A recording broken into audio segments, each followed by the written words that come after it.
as we are talking about lipids. And today, please make sure if you have not watched the previous videos on introduction to lipid profile, then digestion, metabolism, and absorption, please make sure you first watch them before you come to this. So today we are talking about lipid profile. As we see in medical setting, we need to manage our patients with high lipid levels. And so as a lab person, we want to see how we can diagnose our patients using these lipid parameters. Let us get started. So when we look at lipid profile, as we know that in the previous video, we looked at different lipoproteins. Whereby we had lipoproteins like HDL, LDL, and which was part of total cholesterol. So under lipid profile, we look at these parameters. We look at total cholesterol,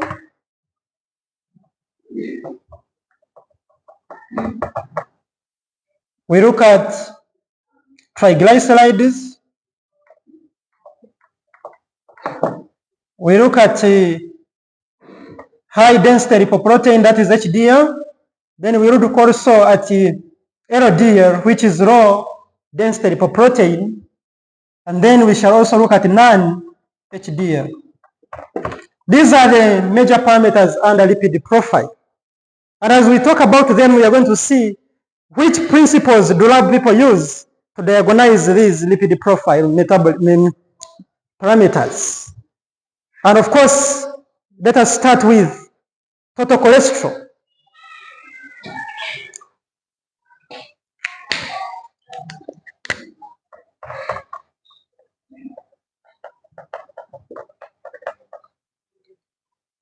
Total cholesterol in the laboratory, as we know that total cholesterol contains both HDL, LDL, and very low density lipoprotein.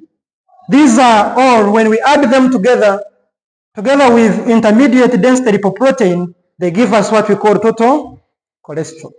And the sample we use in lipids, the sample or the specimen we use is serum. Serum collected from plain top, which we call normally red top, or we can use heparin. But majorly we use serum, is the best we use in the laboratory. And this sample, the patient should have fasted. Fasting, the best sample we use is a fasting sample, whereby this person should have fasted between 10 to 16 hours. So when we are talking about lipid profile, we need our patient to have fasted. And probably we like overnight fasting. From 10, after you have eaten, you don't take any other thing except plain water. Then you come in the morning, that's when we take off a fasting blood sample. So after knowing the sample we use, when we are determining total cholesterol, we want to look at the principle behind this test. What is the principle behind total cholesterol? So the principle of determination of total cholesterol.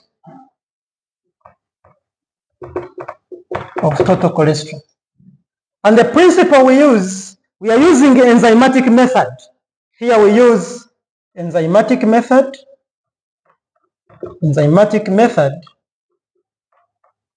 whereby the enzymes are the one participating in this determination. So the reagents we have contain enzymes.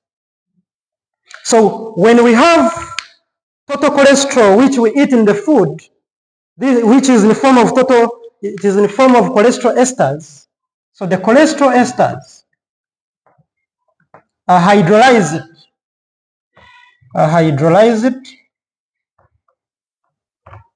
by enzyme known as cholesterol esterase enzyme to form free cholesterol. cholesterol. That is in the presence of cholesterol esterase. And this, why are we calling it a hydrolysis reaction? Because it involves addition of water. Then the free cholesterol formed, reacts with cholesterol oxidase. That is, it is oxidized in the presence of oxygen. When we add oxygen, in the presence of cholesterol oxidase, we form our ketone derivative, which we know as cholestanol.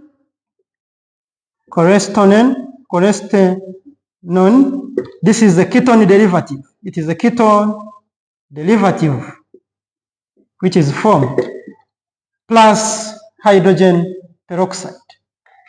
We form a ketone derivative and hydrogen peroxide after reacting our free cholesterol with cholesterol oxidase in the presence of oxygen.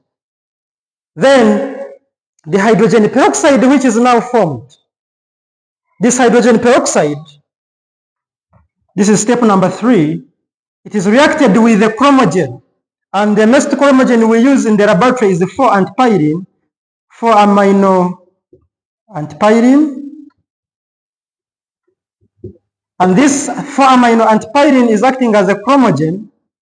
It reacts with, in the presence of phenol. It acts in the presence of phenol and the peroxidase. And the peroxidase enzyme,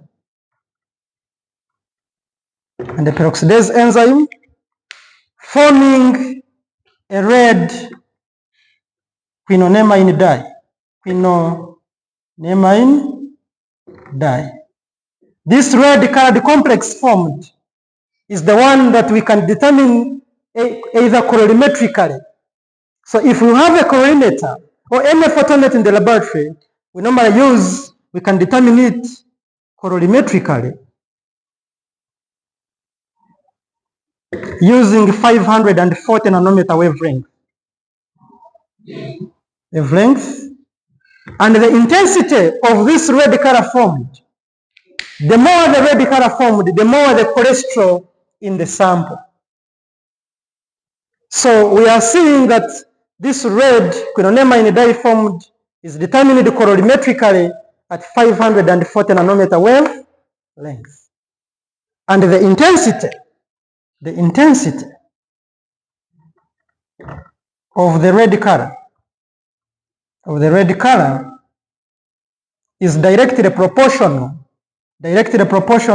to the amount of cholesterol in the sample. So this is the principle under which all tests in the laboratory we use when we are using enzymatic method, whereby cholesterol is in the blood and we are applying what we call cholesterol esterase in the reagent from the free cholesterol. In the free cholesterol, we oxidize it. That is an oxidation reaction. This is oxidation reaction. And we form cholestanol, which is a ketone derivative, plus hydrogen peroxide. So we are interested in the hydrogen peroxide. So the hydrogen peroxide, we bring a chromogen like 4-amino-antpyrine in the presence of phenol and the peroxidase enzyme to form a red quinonemine dye, which we have seen it is determined at 540 nanometer colorimetrically. And the intensity of this red color is directly proportional to the amount of total cholesterol in the sample. So this is the principle under which how we can determine this total cholesterol in the lab. And the reference range of total cholesterol, of course, it differs from the manufacturer of the reagent and the lab or the location where the lab is. So each laboratory is required also to develop its own reference range. But the common one, we have the reference range being below 200 milligrams per deciliter. That is the reference range of total cholesterol. That is below 200 milligrams per deciliter. This is what we call normal. Then if a patient, you determine total cholesterol in the laboratory, and you find the patient has results between 200 to 240 milligrams per deciliter, this one means it is borderline. It is borderline, meaning he is at the risk of suffering from the disease, but it is still borderline. You cannot start treating this person. You can recommend lifestyle changes. But whenever you do total cholesterol in the laboratory and you find the total cholesterol is going greater than 260, greater than 240 milligrams per deciliter, this one, this patient is at a high risk of developing what we call, this is, first of all, is having hypercholesterolemia and is at a risk of developing atherosclerosis, and this atherosclerosis can lead to hypertension and stroke. So whenever you do your total cholesterol in the laboratory, you find your patient is having results greater than 240 milligrams per deciliter. Our patient is at a high risk of developing what we call hypercholesterolemia, which can lead to atherosclerosis, and if it continues to grow, it can lead to hypertension and even stroke and death. And how does this cause atherosclerosis?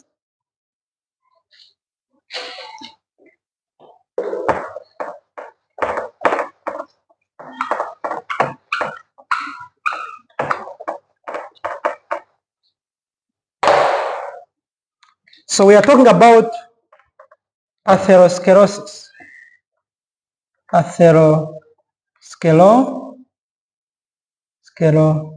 Sclerosis. Spelling is this, atherosclerosis. This is the deposition of, if I have a blood vessel, this is my blood vessel. When we have too much total cholesterol in the blood, we see being deposited in the blood vessel walls. It keeps being deposited, is deposited, and it can reach a point of keeping being deposited, and it can block the vessel. So the deposition of this total cholesterol is what we call atheromas. These are the atheromas. You can call them atheromas, or you can call them plaque. So when they continue being deposited, they can narrow the volume, they can narrow the diameter of the blood vessel, and this can lead to, this condition is what we call atherosclerosis. And when it continues, this atherosclerosis can block the blood flow. And this, when it blocks the blood flow, it can lead to what we call stroke and ischemia. It can even lead to stroke. And in case these blood vessels, these atheromas, in case blood come at a high speed and makes them to start moving, it can even lead to what we call emboli. This emboli can be, this is a clot, or this is an atheroma which has been formed, and when it is moved in other parts of the body, it can block other vessels.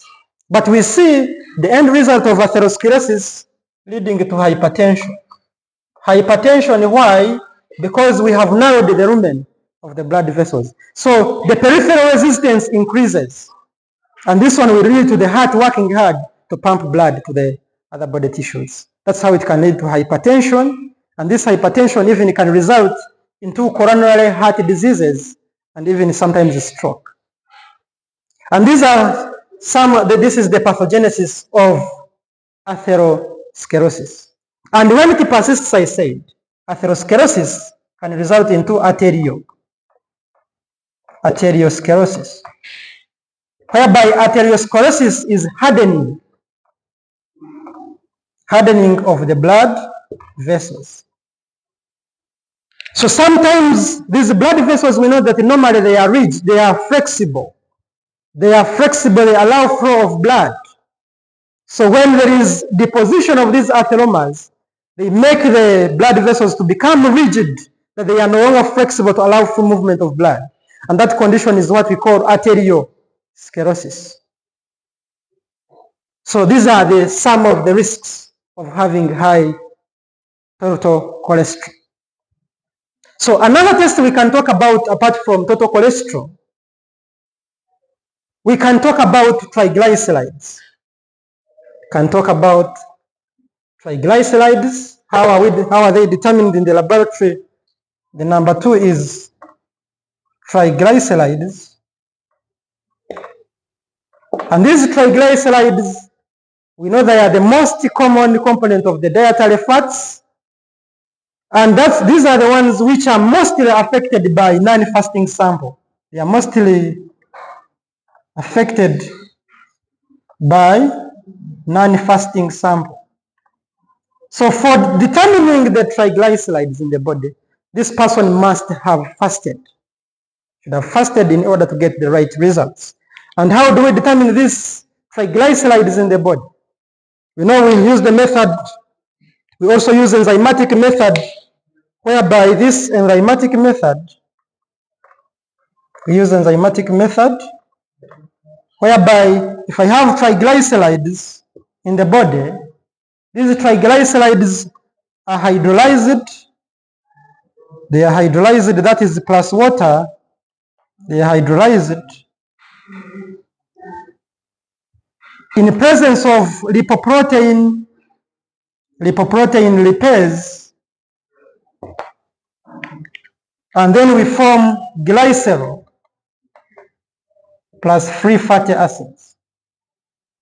That is the first reaction. The first reaction, we see triglycerides in our blood sample being hydrolyzed by this enzyme lipoprotein lipase found in the endothelium of the blood vessel, and we form glycerol and free fatty acid. But in this case, this enzyme is in the reagent. This enzyme is in the reagent. So the reagent contains the enzyme lipoprotein lipase, which catalyzes the hydrolysis of triglycerides to glycerol and free fatty acids. Then the free fatty acid is formed. This free fatty acid is formed. They are converted to glycerol 3-phosphate by enzyme called glycerokinase. Enzyme glycerokinase is going to convert the glycerol formed, reacts, or it is converted to glycerol 3-phosphate by the enzyme known as glycerokinase, and this reaction involves hydrolysis of ATP. ATP is hydrolyzed to ADP plus phosphate inorganic. And this reaction is known as phosphorylation reaction. This is a phosphorylation reaction. Why do we call it a phosphorylation reaction? Because it is involving whereby this glycerokinase, it gets one phosphate group from ATP and adds it to glycerol at carbon number 3. And we are able to form glycerol 3-phosphate. So that's why we are calling it a phosphorylation reaction, because we are adding a phosphate group at carbon number 3 of glycerol, forming glycerol 3-phosphate. Then the glycerol 3-phosphate formed, is oxidized to dihydroxyacetone. Dihydroxyacetone is oxidized to dihydroxyacetone. And this dihydroxyacetone then plus hydrogen peroxide, it is oxidized to dihydroxyacetone and hydrogen peroxide is oxidized. And this product which is formed we are interested in is the hydrogen peroxide. So this hydrogen peroxide which is formed is the one which is going to react, the hydrogen peroxide, the one that is going to react with the chromogen, and this chromogen is always 4-amino antipylene, this is a chromogen, and in the presence of phenol, and we are able to form our ketone derivative. We are able to form here our red quinonemine dye.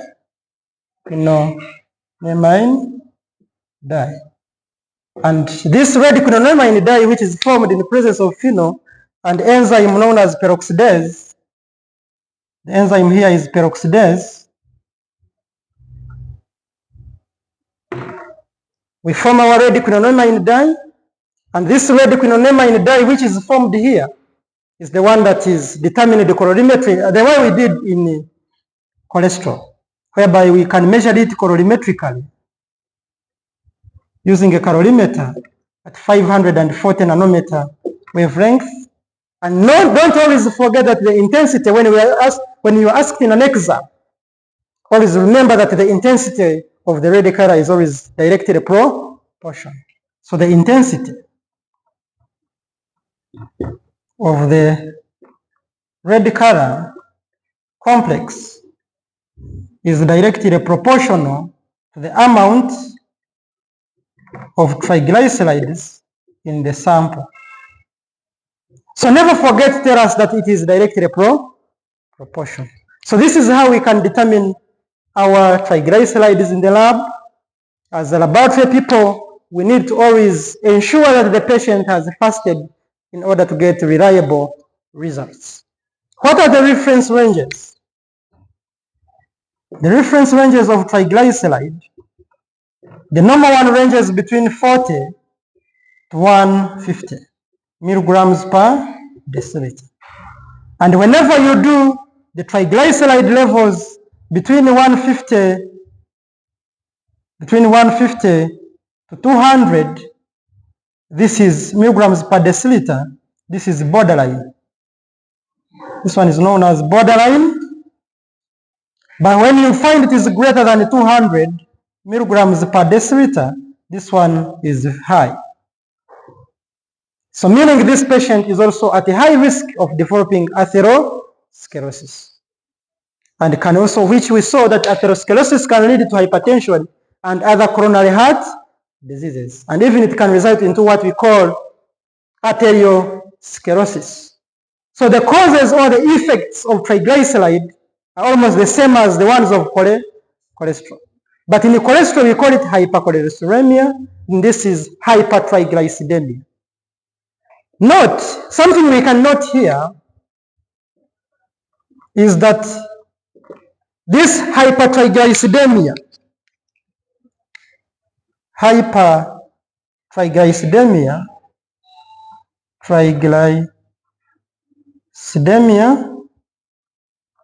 can lead to false hyponatremia, false low sodium levels. That if I have triglycerides, it can lead to false low sodium levels in the blood. So whenever you are doing electrolytes and you find someone has also high levels of triglycerides, always try and see how to adjust this. This one might be just a false low sodium levels. The patient might not need treatment about the electrolytes. So the causes are the same and the samples are also the same. So this is how we can interpret results for triglycerides. Then another test number 3, which we can do in the lab about lipid profile. Another test we can do is HDL. Can do HDL, or what we call high density lipoprotein. High density, this is high density lipoprotein. This is part of the lipoproteins and it is part of the total cholesterol. And how do we determine HDL in the lab? High density lipoprotein, which is regarded as a good cholesterol. This HDL is regarded as a good cholesterol. Why is it a good cholesterol? Because it transports, or it does what we call cholesterol reverse transportation, whereby it gets cholesterol deposited in the peripheral tissues. It transports cholesterol from peripheral tissues back to the liver. And when it takes it to the liver, it is excreted in bile. So that's why we call it a good cholesterol. It is a cleaner. It goes and collects all cholesterol deposited in the blood vessels and brings it to the liver, where it is excreted via bile. That's why we are saying it is a good cholesterol, which we get from plant oils and fish. Fish and plant oils always have this good cholesterol, which is HDL. Plants like nuts, the sunflower, the soybean, the nuts, so all of those ones have good cholesterol. The olive oil, then plus the fish oil is always good, full of HDL. So how do we determine HDL in the laboratory? In the lab, the principle of determination of HDL, principle of HDL determination, here we commonly use a precipitating reagent. This precipitating reagent we are using is called polyethylene glycol. Polyethylene glycol. This polyethylene glycol is abbreviated as PEG. So if I have this PEG, is called a precipitating reagent. It is a precipitating reagent whereby this PEG, its role is to precipitate. It precipitates.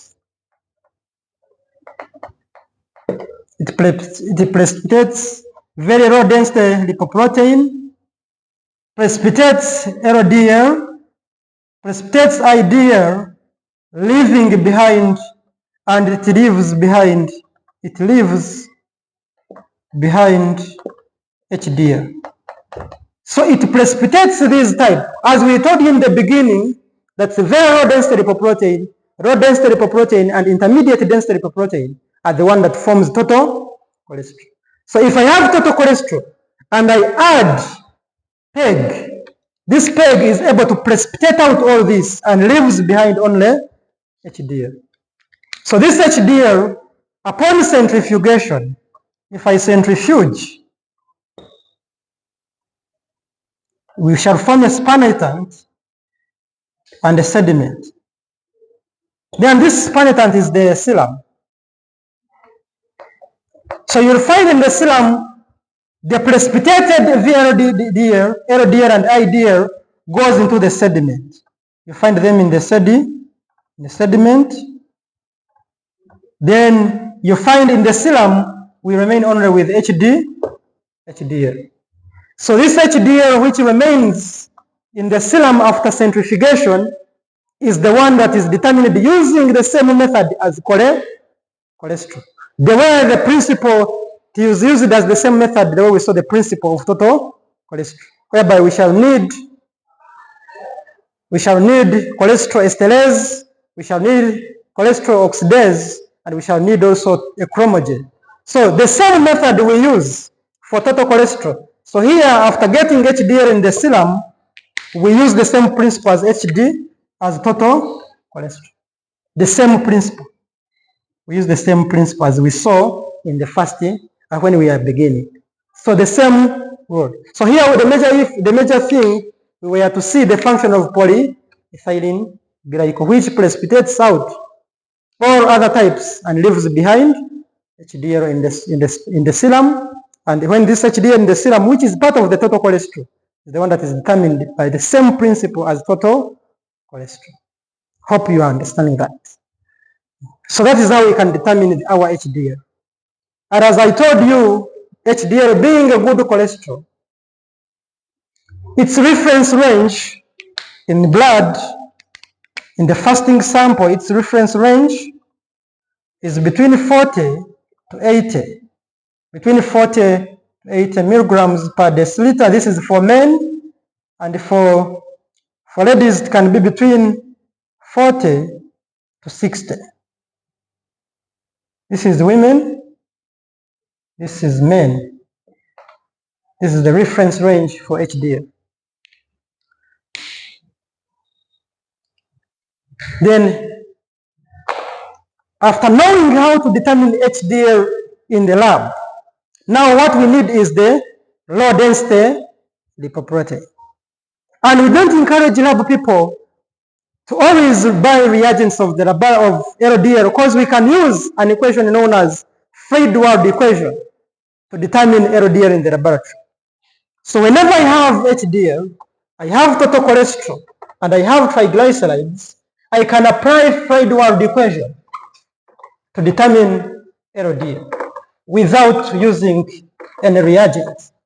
And let us see how it is done.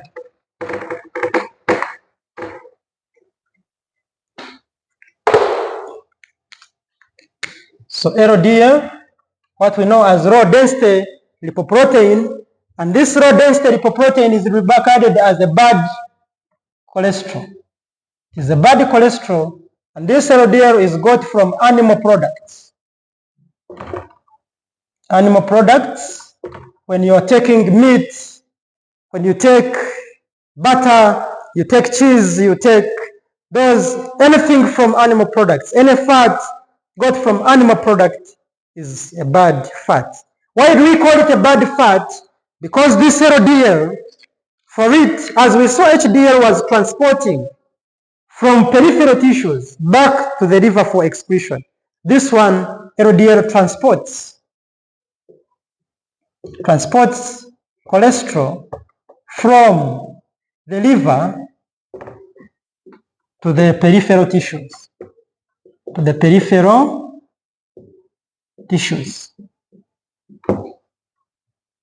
Because we know in the liver that's where we are supposed to excrete cholesterol. So now the problem comes in, we are preventing it from being excreted. Then we are taking it back to the peripheral tissues where it keeps being deposited in blood vessels, leading to atherosclerosis. So these peripheral tissues include blood vessels, and it can lead to what we saw as atherosclerosis. And we said we use a formula. The formula for its determination is known as Fried-Wald equation. We use Fried-Wald equation, whereby this equation states that LDL in milligrams per deciliter is equal to total cholesterol minus HDL minus triglycerides divided by 5.0. This is in milligrams per deciliter. When it is in milligrams per deciliter, if the LDL is in millimoles per liter, you find total cholesterol minus HDL minus triglyceride divided by 2.2, whereby the answer is in millimole per liter. This is the equation we can use to determine. For example, if we are given a patient A, had total cholesterol of 260 milligrams per deciliter, then you find the triglyceride were 170 milligrams per deciliter, and his HDL of this patient A was 50 milligrams per deciliter. I can ask you to calculate LDL. We have total cholesterol of this patient A as 260, we have triglycerides as 170, and we have HDL as 50. So we can feed these results into the equation, whereby we shall get our LDL, since it is in milligrams per deciliter. If we are determining it in milligrams per deciliter, it is total cholesterol, which is 260, minus HDL, which is 50, minus triglyceride, which is 170, divided by 5.0, since it is in milligrams per deciliter. And this one shall lead us into 210 minus 170 divided by 5, we get 170 divided by 5, 34. We get 34. So when we get 210 minus 34, we get our LDL result as 176 milligrams per deciliter. And another question you can ask that you comment on the results. Remember, before you comment on the results, you have to know the reference ranges. And the reference range of LDL, we know should be less than 130 milligrams per deciliter. And the reference range for total cholesterol, it should be less than 200. So we see there is high cholesterol together with high triglycerides. So we can say this patient is suffering to what we call hyperlipidemia. Hyperlipidemia is a collection of both high cholesterol and high triglycerides. That is what we call hyperlipidemia. So this person is suffering to what we call hyperlipidemia. However, even someone with only total cholesterol being high, it can also be called hyperlipidemia. So they are used interchangeably. So, and of course, since he's having high LDL levels, this person is at the risk of atherosclerosis, which can lead to stroke, it can lead to hypertension, and other coronary heart diseases, which can result into death if not managed. So sometimes that's why you see in the hospital, some doctors start giving statins, like statins, and these statins help us to lower the glucose, the cholesterol levels in the blood. So we can give some drugs like statins to combat this problem of our patient A. So this is an example you can use how to determine LDL using Fredward equation. And as a laboratory fraternity, I want to assure you that you should always know this formula at your fingertip. Because every day we use it, and I don't expect you to find you purchasing reagent for the low density lipoprotein. You must use this Fredward equation, and it can be done of great importance. And in machines, automatic machines, we can always feed in this formula, and we can always get these results automatically. So that is what we can talk about. So lastly is about our lipid profile as we listed them is non-HDL, and this non-HDL, it can also be calculated.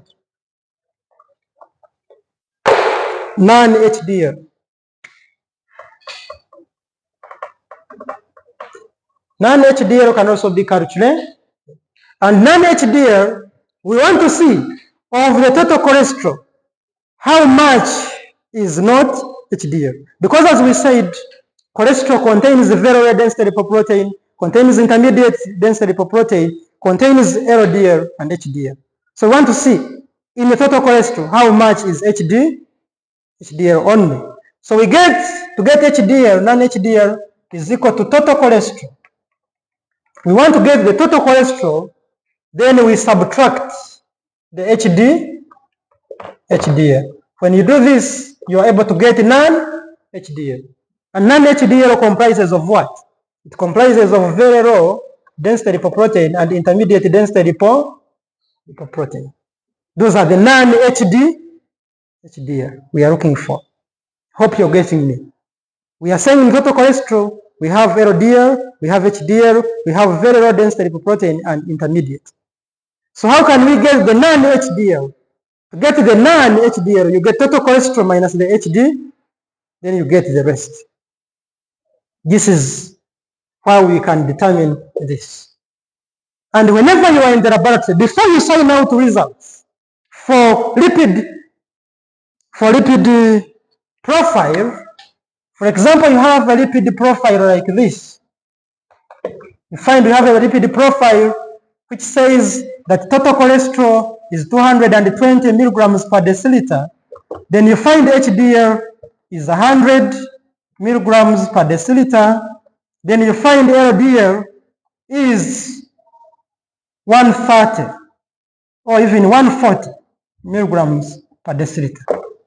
These ones you cannot sign these results out. Why can't you sign them out? It is because we know that this total cholesterol contains these two. And when I add them, I'm seeing they are giving me 200 and what? And 40 milligrams per deciliter, which is beyond the total cholesterol. So I cannot sign out these results. I have to look for any source of error. Because it cannot happen whereby you add LDL and HDL, you get results greater than total cholesterol. So never sign out those results. So before you sign any result, always add the results of HDL and LDL, see if they are not exceeding total cholesterol. In case they are exceeding total cholesterol, don't sign out those results. Hope you get that one. Then lastly, after knowing this, what we can talk about this lipid profile is causes of hyperlipidemia. Causes of hyperlipidemia.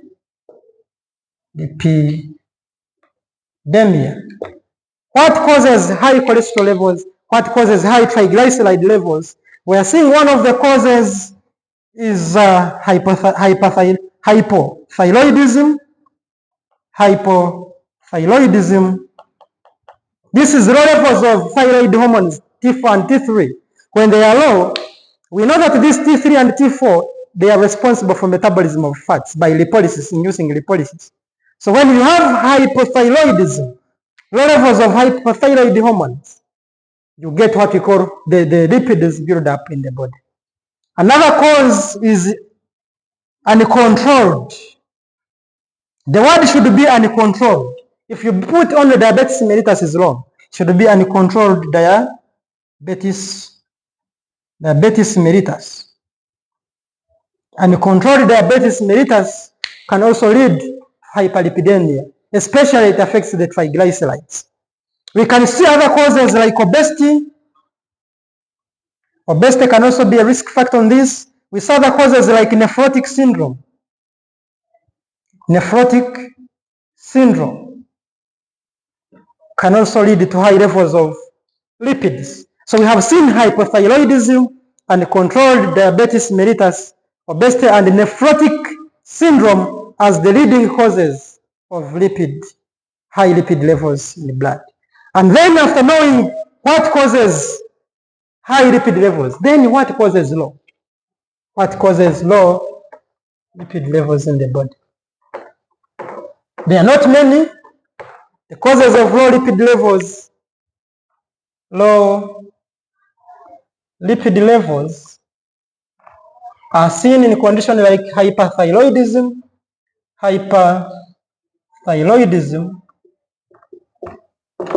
whereby people you find sometimes is always characterized by inflammation of the thyroid gland, which is normally commonly known as goiter, which is characterized by high levels of T3 and T4. So this one, whenever you have high levels of thyroid hormones, they increase what you call lipolysis or fatty acid breakdown, leading to low levels of glucose. So hyperthyroidism can be one of the causes. Another one is malnutrition. No, actually we can see malnutrition and malabsorption. Malabsorption, whereby whenever you take your triglyceride, they are not absorbed in the intestinal walls, the way we saw in the previous video. So malabsorption can also lead to low levels of lipids. Maybe one of the causes I forgot here, there is also some people who are born without lipoprotein lipase. Lipoprotein lipase deficiency. Lipoprotein lipase deficiency can also lead to what we call hypertriglyceridemia, which is part of hyperlipidemia. So these are what I can share in this video. Thank you so much for listening. Please don't forget to subscribe, like the video, and share your comments so that we can always improve our video in our channel. Thank you so much for always supporting me. Keep posted. This is Muhumuza Naphtali in Murago, Uganda. Thank you for listening.